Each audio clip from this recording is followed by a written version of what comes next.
Hi, welcome to a book haul / comic haul / Blu-ray haul from, this weekend. Bought a number of things. Now, I didn't buy as many comics as I thought I was going to buy, but I'm just going to go through them and sort of discuss various things like the Marvel Greatest Comics.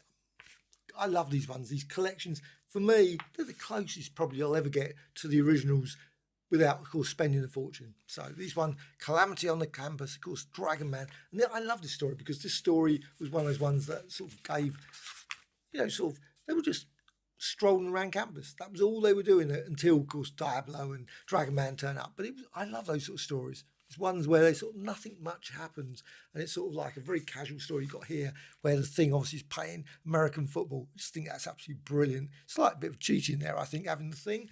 I think he could probably win quite easily, wouldn't he? No one's going to stop him, unless you, of course, got the Invisible Girl or Invisible Woman. And, of course, you've got Dragon Man there.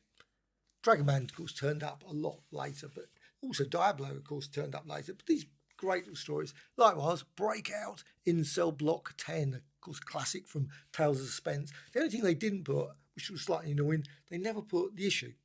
I always thought they should have put at least, obviously Tales of Suspense, blah, blah, blah. And you just would go and know which one to go and look for if you wanted to follow the story. And the thing was, these, of course, came out about 66, 67, so they weren't that long after the original comics anyway. So 1970. I'm completely wrong on that one. Titanium Man. Never a fan of Titanium Man. They always love that alliteration, don't they? Monstrous menace of the mind-staggering Titanium Man. They should have gone for T, maybe. That would have been even better. However, also got, of course, a lovely Mighty Marvel checklist. I love those ones. Fantastic Four, number 99. Up to that, Spider-Man 85, The Schemer. Silver Surfer 16. Avengers 17, Archon. And, of course, Sergeant Fury, etc. And, of course, Mad About Millie. Those sort of ones. I love those ones. But this is great. And also, you've got a classic first appearance of Eternity. Just really great. And it's just great seeing them in the original instead of being cleaned up and what sort of. Now, I don't know if there was any clean up when they came out. Maybe they did. I don't know. I'm not going to, obviously, I haven't got the originals to compare them. There he is. Good old Eternity. Silence. Remain silent. None may speak when I am present. Okay. You've said it. You're the universe. You can say it. So that was a great little story. I love that one. This one, Inhumans. Now, this is probably an odd one for most people. They think, why buy this? Well, I've got issue 1 to 8. I've always loved those. And this one is issue 9. Got a great cover. Unfortunately, nothing related to the story. Because instead, they had that. Because, of course, something must have happened. And they just didn't get to put it in. But there was never an issue 10.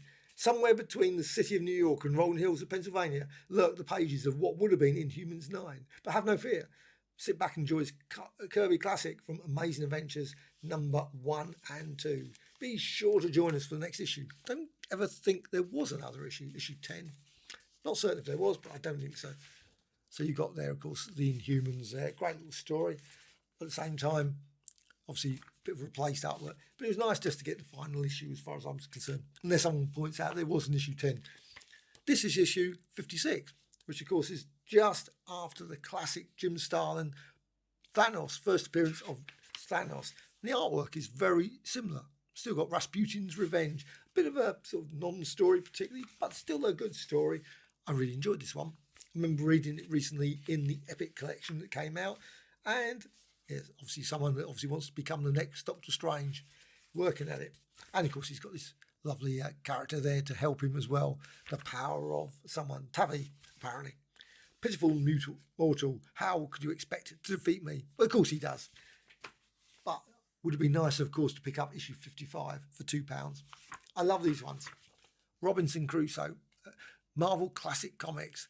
No ads, 52 full pages as well. Great little story. You can see, obviously, all the details about the artist lettering, etc. there. But they're really good. I love these stories. I've got a few of them. I should have bought the Omnibus collection. I didn't. But I've got a number of these ones. They're always good. I always like picking them up when I see one, and I didn't have this one, so I thought, why not? I love on the back advertising more fine illustrated adaptations. You notice Robinson Crusoe. Hang on, that seems a bit odd, doesn't it? Doing that. Actually, you look slightly different as well. Yeah, no, I don't know, but still, Frankenstein, obviously slightly different from the Monster of Frankenstein series that Marvel also had. And this came out. When did this come out? These came out in 1977. Bought quite a few back in 1977. This one's a nice one. Don't ask me, the company Longbow, not certain who brought it out, Indian Boy. But this one, of course, is a UK one. So I love UK ones because they often, well, black and white, you've got some really great artwork and it's really quite sharp as well, which I always like. And you've got another story here as well. They had about 2 stories in this. And of course, they've got obviously a story at the back. And Airfix, good old Airfix advert, just like the real thing. Okay, maybe. I guess it will. Ooh, someone's got their dinner as well on the back. Ka-zar. I love Ka-zar. I've got a few of these. I haven't got as many. Unfortunately, I've bought quite a few, and luckily this one I didn't. I bought some, and Astonishing Tales is very, very small. This one is actually a Ka-zar story, but they brought out another series, the early one. But Astonishing Tales is along the top, and Ka-zar's like, so you sort of pick it up. Oh, I've already got that one because I've got all the Astonishing Tales. But this one is an actual Ka-zar, and the reason I got it was because it's got some lovely Russ Heath. Maybe not his greatest. I mean, I still think for me, the Sea Devils is probably his best. I love the Sea Devils, and I hope that when they do the DC Finest new series, they've got this new book series, they will bring out Sea Devils in colour. A 600-page Sea Devils would be instant buy for me. I love those. Great little stories. But this is great artwork still, all the same. Some Blu-rays now. Black Tight Killers.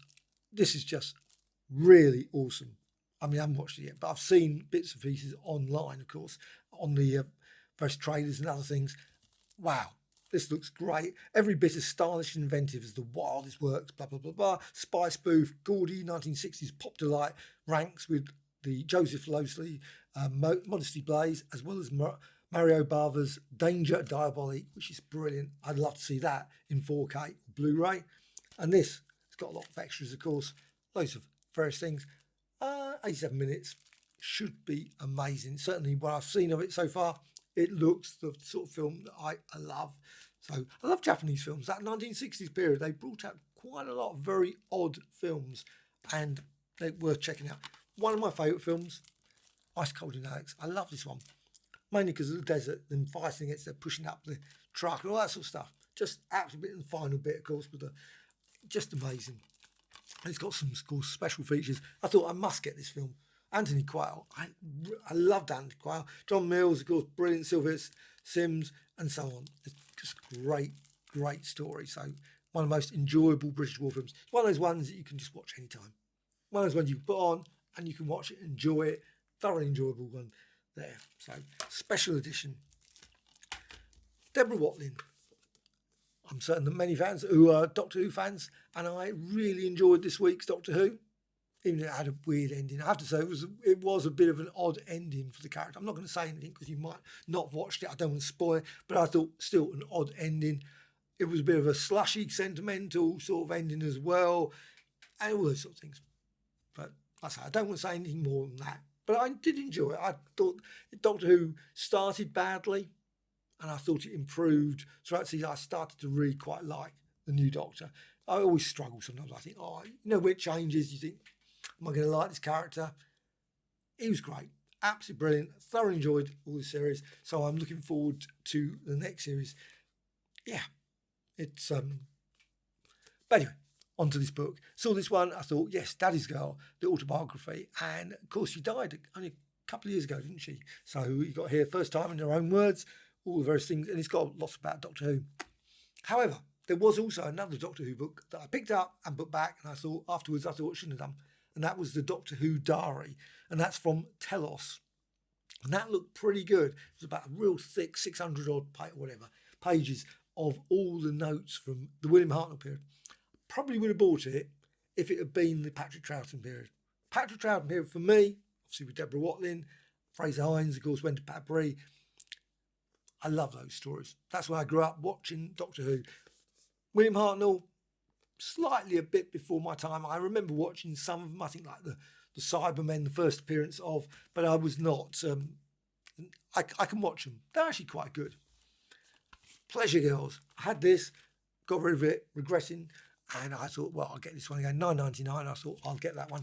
Always good. These BFI ones are great because they always come back with a lot of extras. Also some odd films as well. So you've got like a Rocking Horse, 25-minute one, shorts. Also The Meeting, 10 minutes short. As well as also you get great books with it as well, which I always love. So that's always a great thing. Modesty Blaze was a great. I haven't got any other books, Modesty Blaze, and I still want to see the film. Still haven't seen the film. One day I will see the film, but I've got none of the Modesty Blaze, so I thought, well, I'm going to get that. And it's quite. They had a whole pile of these books, loads and loads, not just Modesty Blaze, but they had the sort of Fantastic Four digest and things, and loads of ones. They also had the Avengers versus the Wrecker. I've never seen a copy of that. I thought about buying it. It was £5 or something, but it's a novelisation, and it had Goliath, etc., and Captain America. But I thought, I don't know. No, I'm not going to buy. Can't buy everything, so I didn't buy it. But I slightly regret not getting that one. This is an old one. I bought it at a whim. Disco. I really love disco. I love all sort of music. And I was looking through it, and 81. I was thinking, very strange. I always associate disco more late 70s, sort of 77, 76, that sort of period. You got 3 Degrees. Well, sort of disco, I guess, ish. But also you got lots of other, obviously Michael and the Jacksons. They got those. Rolls Royce, and also the Isley Brothers. But also you've got some very other weird ones. I've got Sheila B. Devotion there, Disco Quiz, Boogie Nights, Rod Stewart, I suppose, I don't know, Village People. But this, Shawadi Waddy, and Bob Marley, I'm not certain really. I wouldn't have put Bob Marley in, I mean, maybe, I don't know. But Shawadi Waddy, I didn't really. Glam, sort of, I don't know. It's not disco. But anyway, very odd definition of disco. But anyway, they just threw everything in. Obviously, Donna Summer and everyone else. Son of the Origin. I have been wanting this for ages. It's been at the Comic Mart. I went to the Comic Mart on Sunday. Just absolutely brilliant. Oh yeah, one thing I didn't say. The comics. I bought all these comics off Nick's table. Really great. I love going to his table because he's got a load of great things. Go around, sort of, it's in the other room. Sort of, obviously got the main room, and then you got the other room. I was thinking the other room where it's got all the whatever they are, those weird Funko Pop things. They're very odd, sort of bobbling.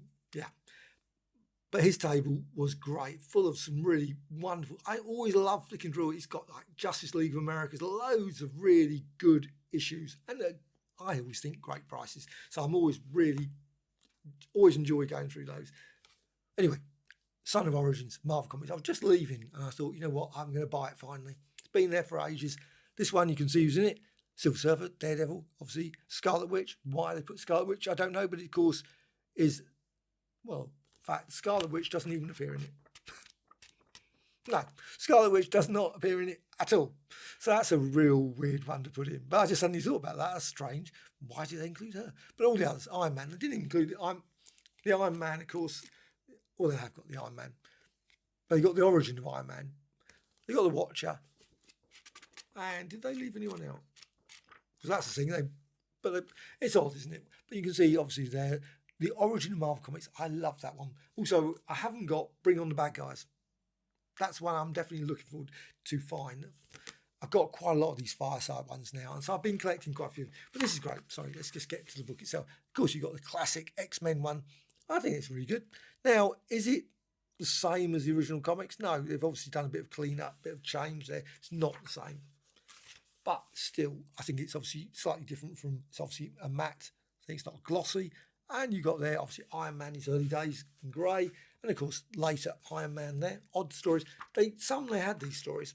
Whiplash. Why did they include that? There was so many classic. I would have included the Iron Man versus Submariner story. One of the best, I think. I love that Iron Man story. Or maybe something like the Titanium Man, Crimson Dynamo, whatever. Black Widow would have been obvious. But they come into the Avengers. I guess that's why they included Scarlet Witch. She's not in it at all. Of course, this is the Avengers, the early Avengers with the Hulk, etc. And you can see, obviously, there, Hulk jumping away. Always thought the worst ending in the world. That was just the most silliest ending. When they put it, Loki, they capture him. It's like pathetic. Anyway, who thought that was a good idea? Really? Origins of Daredevil. Again, you got that. Bill Everett, of course, brilliant work. Love that. And then you got this one, Brother Takes My Hand, which is quite reasonable, but just an odd choice, but still, good little story. Strange Tales, Nick Fury, Agent of S.H.I.E.L.D., of course, a classic one. I'm surprised they didn't include 2 stories there. Or maybe Sergeant Fury.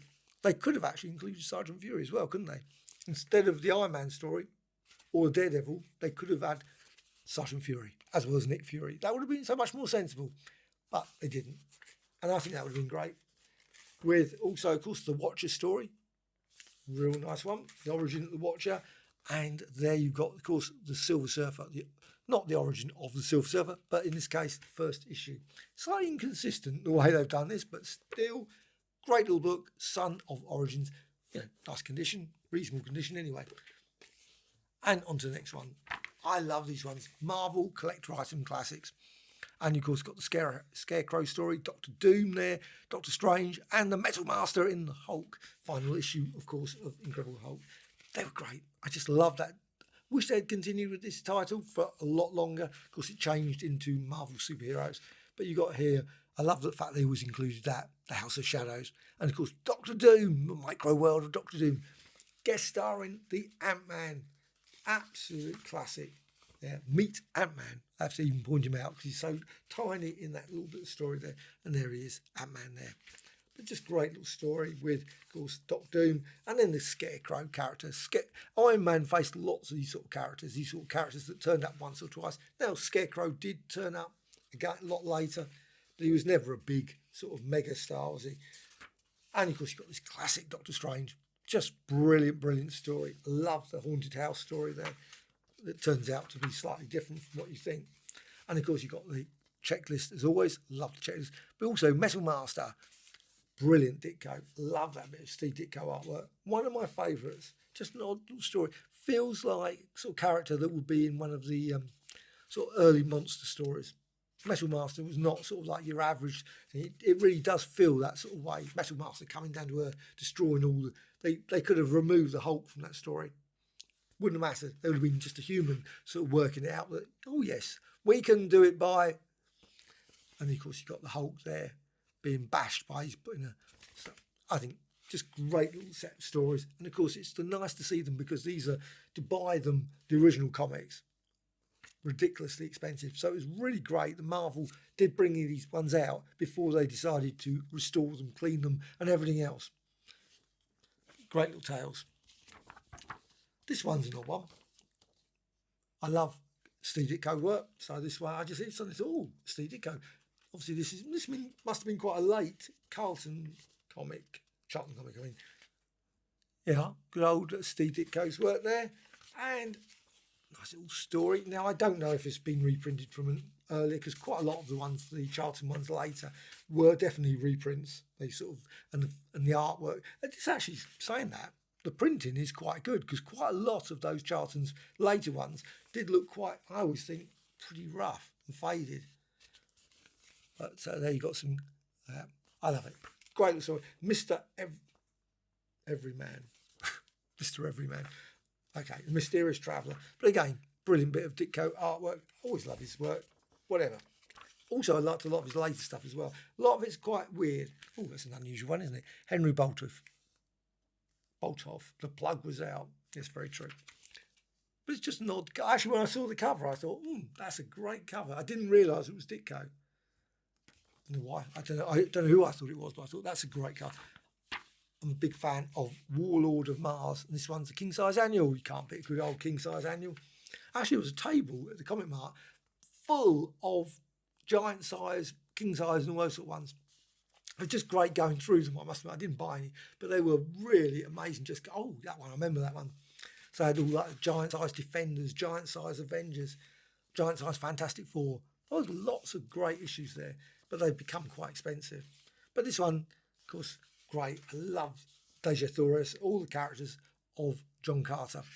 This was, of course, the annual. I don't know if this was about near after the last issue or not. Must admit, can't recall. But still good. Just nice to pick this up. King size annual, #1. And another one of my favourites, Mighty Samson. I've got 3 volumes of the Archive series from Dark Horse. They're great. This one's Mighty Samson. I always, whenever I see them, and probably I've already got it. I don't know. I don't think I have. But this one is issue, and they never put the issue number sometimes. You look at it and go, which issue is this? Could be any issue. Gold key, of course. And it's number 16. Doesn't make it easy research unless you remember the cover. you might say, oh yes, that cover, but there, not a single bit of information. Obviously, it just says November. That's very useful, isn't it? But you got there. I love these stories. I just love that sort of New York. And that's actually one series I've yet to watch. The Walking Dead, of course. Dead City, the one with Negan. Looking forward to that one. At some point when that might come up. I've yet to watch all the episodes of the, of course, latest Walking Dead one, which I am looking forward to. So I've just been recording them. At some point I will just sit down and watch all of them. Anyway, Call to Arms Part 2 there. And there. I probably got it in one of the archives, but it's still just... I just love the covers as well of Gold Key. Gold Key really did some great covers, but they were good stories as well. Oh, there's another one that filled a gap. Number 18. I've got quite a few Invaders issues. I didn't have number 18. I thought, I will get that. And it's got the Destroyer, no less. Reintroducing, after 3 decades, the Destroyer. And you've got obviously the Star Wars issue. I mean, that'd be nice to get. I did have that. I had about 4 issues of that as well. I haven't got those anymore, unfortunately. Foom. One of those trying to sell Foom. Called Star Trek Lives, presenting Voyage 1. Yes. And obviously bashing away. Rugal Little Tale, the Destroyer, and the Invaders. So what's next? Oh, I've already done a review of this. Comics 1964. This is one of the best books I've ever bought. I absolutely love this. Absolutely brilliant. Loads and loads of great artwork all the way through. Just a joy from all the way through. So I've already damaged it a few times. Nearly damaged it again. You can see I've just damaged it there. So that's slightly annoying, but it happens. Pan's Labyrinth. I'm looking forward to watching. I've never seen it, so I am definitely looking forward to this. This one is a special edition, and it's got a lot of extras, so I'm certain it's going to be great. Also, the reviews have always been good. One day I will sit down and actually watch it and enjoy it, hopefully. Now, this has just come out, The Music Lovers. It's a good old Ken Russell, of course, film. Richard Chamberlain, Glenda Jackson, and a few others I think are involved in this as well. So, screenplay, but Melvin Bragg. I didn't realise he did that. Anyway, part of them, this, of course, The Music Lovers. It's a film about the composer's life and Tchaikovsky. And you've got here, of course, it's Blu-ray, and you can see, as usual, a ton of special features. So you've got Charlotte Bronte. That's okay. It was Charlotte Bronte in this film. That's weird. I didn't realise that. However, we've got Swan Lake. Well, that's going to be interesting. 4 minutes. That's a quick Swan Lake, isn't it? 4 minutes. You got here, enters the Big Brother house. Okay. Right, you've got here Ken Russell's son. You've also got talking about him. Also, that South Bank show as well. I'm looking forward to those anyway. Pick this up at a local charity shop. I love that. Lovely quid. Can't beat it. Amazing Spider-Man, of course, one of the early ones. No, it isn't the earliest one, of course.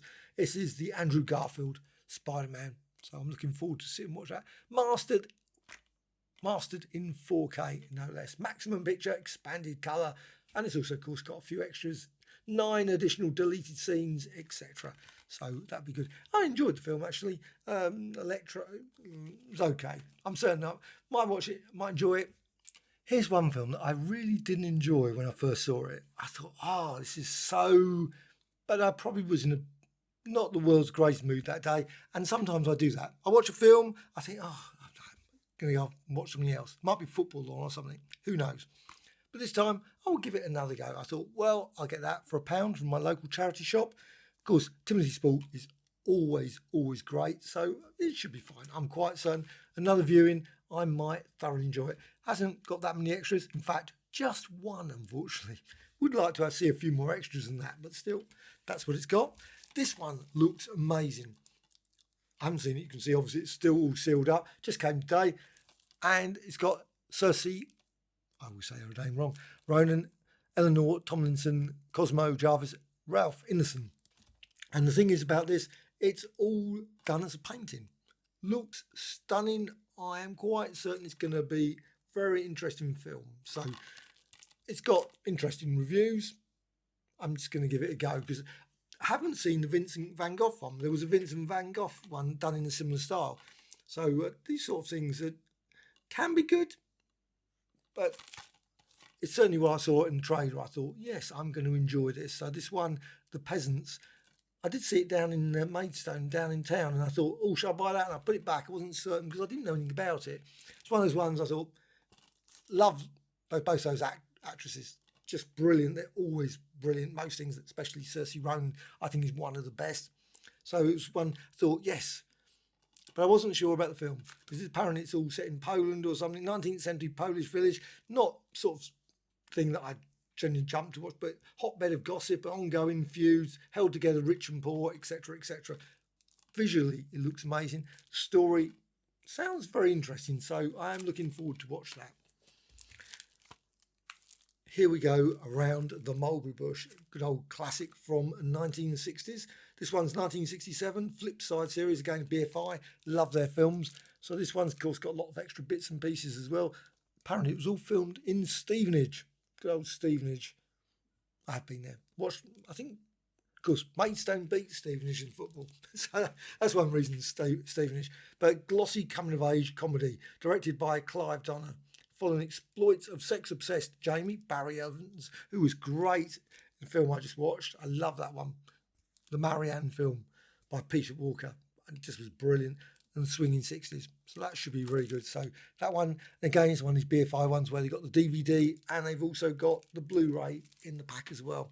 Weirdly, often Amazon always lists it just with the DVD.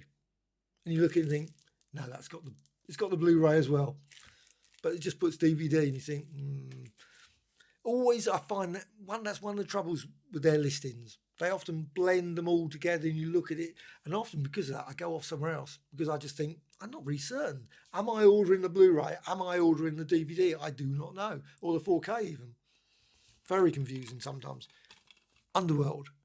Saw a really good review about this. I'll give it a go. I haven't seen it. Kate Beckinsale, this is a special extended edition. Always love one, of course, with lots and lots of extras. If I enjoy the film, of course, I will sit and watch all the extras as well. So that should be hopefully good. Love a good vampire story. So that. And Tenet. My mate turned around and said, that's a brilliant film, a weird sort of one where they all go backwards or something. I don't know. Whatever. And I noticed online, the Blu-ray was about £3.50, £3.60 or something. 4K was $7.95. I thought, okay, I will go for that. It sounds like a really good film, so I'm going to enjoy watching that in 4K. So there's all these things, and that's got a few special features. Again, not that many. I don't know why. Many of the ones that are the studio ones, they never seem to put that many extras on. Whereas you get the boutique ones, they pile on the extras, which I must admit, I always do enjoy a good extra. And finally, this one. English influence. Now, I'm not a mega fan of Vincent van Gogh. I mean, I've got no books about Vincent van Gogh other than this one, obviously. But the reason I got this one was not because it's influences on Vincent van Gogh. It's not Van Gogh. It's more about all the various illustrations. I thought, wow, what a lovely book. I mean, it's really, really great. All the catalogues of the Victorian period. And also, it's got lots of information all about all the various magazines and things that he'd read. Obviously, English, the graphic Christmas number. Apparently, he was obviously reading that. And also there, you've got more illustration magazines. I love these sort of books. These sort of ones, all the sort of old illustration, the graphic magazine from the Victorian period. It's just such a pity you don't get more. You can find them. And I've got a few sort of old Victorian books, magazines from that period, just because of these lovely, lovely illustrations that they did. And they've all got like references to things like the graphic magazine, etc. in here. So this book is just lovely. All the ones, obviously his when he visited there, and you've got all the various things, and also more illustrations and various things, and more illustrations at the back. I just think that these sort of books are always ones that when you see it, you think, yes, I'm going to pick that up. That's definitely one book that I'm not going to pass by. So, absolutely brilliant. Well, what have you bought recently? Have you got any great, excellent things that you think, you must get that, you must buy? I haven't bought any epics. I was just looking online and looking at the epics thinking, I haven't bought any, but there was nothing I really, really sort of wanted. So that's the trouble. There's a few omnibus ones coming out fairly soon. The Iron Man Volume 2 and also Volume 3. Also Fantastic Four Omnibus Volume 5. But that's about it. I don't think there's anything else that I'm sort of really wanting. So are you going to get those ones? Also, any of these other comic books? Things like Sons of Origins, if you ever bought those, do you know about the Fireside ones? Also, the Blu-rays and DVDs. Are you going to get any Blu-rays, new ones? There's a lot of good Blu-rays coming out that I think, I must get. Most Desperately Seeking Susan was one of my all-time favourite films. Love that. And that's coming out. So I will be getting that on Blu-ray as well. And I'm really looking forward to that Black Tight Killers. Weird Japanese film. And if you've got any recommendation of those sort of films, sort of 1960s, sort of weird psychedelic, sort of surreal, sort of ones, knocking the mic, those sort of films, I just love those things. They're always great. And it's nice just to find another one. You think, you know what? It's just a pity that Diabolique and those sort of things never got a second film. But anyway, well, I hope you found this of interest. Any questions thoughts about these things, please let me know. Bye.